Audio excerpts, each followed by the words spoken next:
Well, 2022 is pretty much done. I played a lot, and I mean a lot of games. Narrowing it down to 10 was hard, picking a number 1 was even tougher. So, this is what I did. The first 7, 10 through 4, are in no particular order, and I'll cover each briefly. The top 3 are all my number 1s for different reasons, which I will go over in detail. So, let's get to it. Pokemon Legends Arceus started my year off right in January. The game was a fresh take on the franchise, allowing you to catch Pokemon without having to battle them, but also not being as simplistic as Pokemon Go. The world was open and it was fun to explore. It was glitchy to be sure, but leagues above the mainline games of Violet and Scarlet. Teenage Mutant Ninja Turtles Shredder's Revenge was a game I had been waiting for anxiously since it was announced. I loved Turtles in Time back in the day, and getting a pseudo-sequel from the Tribute Games was like a dream come true. They made some of my favorites like Mercenary Kings and Scott Pilgrim. Shredder's Revenge is a short, tight brawler with killer music and pixel art that is to die for. God of War Ragnarok was more of the same, which was both bad and good. It looked beautiful on my PS5, but nothing elevated the experience above the first, which was a breath of fresh air. I think my problem with it is that Kratos is just a drag and Atreus is not much better. That's a lot of complaints up front, but the brutal gameplay and the supporting cast more than made up for any faults I had with those two. I think it's a top 10 game for sure, but it's nowhere near the top for me. Shovel Knight Dig turned the platforming hero into a digger, which was a brilliant move since the legendary hero did use a shovel. It was great to see Shovel Knight in a more modern interpretation of 16-bit graphics. There's not much else to say about this latest entry since the game was short even for a roguelike, and I kind of want to preserve the mystery for viewers. I'm just a big fan, and I'll eat just about anything this franchise puts out. Call of Duty Modern Warfare 2. Yeah, I know. I'm shocked too. I can't think of the last time I even considered an entry near a top 10 list. This game, though, was awesome. The campaign had a good variety of missions, it looked great, and played great too, which, should be obvious by this point.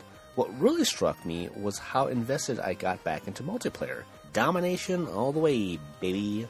It was like I was back in my college dorm playing the original Modern Warfare 2 again, so maybe this pick is more based on nostalgia, but hey, it's on the list.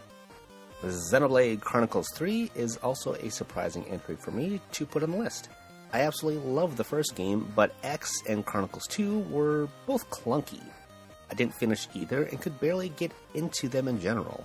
3, though, well, for me, it felt like they finally got back to what I enjoyed about the original. The cast was smaller and I could easily empathize with all of them. Tons of mechanics, as always, but somehow they were less confusing this time around. It was a classic JRPG in the best ways possible. Crisis Core Final Fantasy VII Reunion is here because I am a 7 weeb, admittedly. It's my favorite Final Fantasy and favorite RPG of all time. I eat up every remake and spin-off this sub-series has to offer. Of the games that came out for the original compilation of 7 back for its 10th anniversary, I believe, Crisis Core was the best. Zack was a stud, to be sure, and the action was a cool new take. The roulette wheel that leveled you up was bad then, and worse now, so this game is not perfect. The story was more melodramatic and up its own butt with Loveless than I remembered as well, but I still enjoyed going back even though it was a low-effort remastered past the graphical upheaval.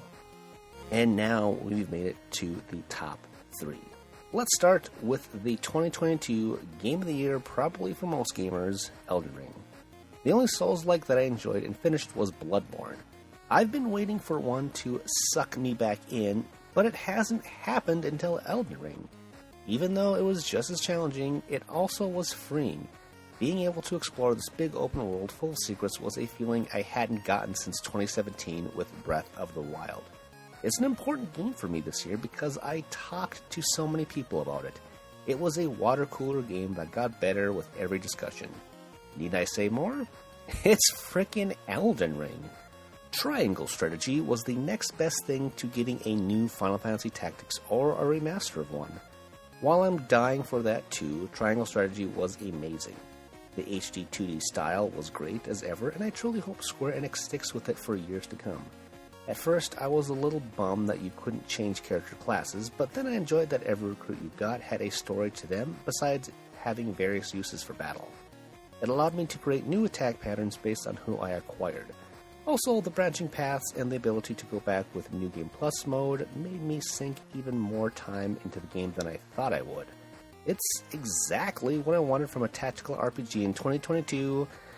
Finally, we have Rogue Legacy 2, a sequel I had been dying for since the original debuted in 2013 post-early access. It was the first roguelike that clicked with me thanks to the reward system. Yes, it was frustrating to die, and it was hard at first, but the ability to upgrade your characters by building up the family castle was a genius move. It became easier over time thanks to this upgrade system. Everything that made the first game addicting was multiplied in the sequel. The ability to explore made it more Metroidvania-like. The powers were more creative along with the family lineage paths. I destroyed this game on Xbox One, and then I dived into the Switch version as well because I loved this game so much. It was very close to being my actual game of the year, but the experience I created with Elden Ring and Triangle Strategy made me keep up the three-way tie. However these games rank, all 10, I want to assure everyone that they all rock. But that's pretty much all I have to say. Thanks everyone for watching, thanks to all the publishers and developers that worked with me this year, and here's to another amazing crop of games in 2023.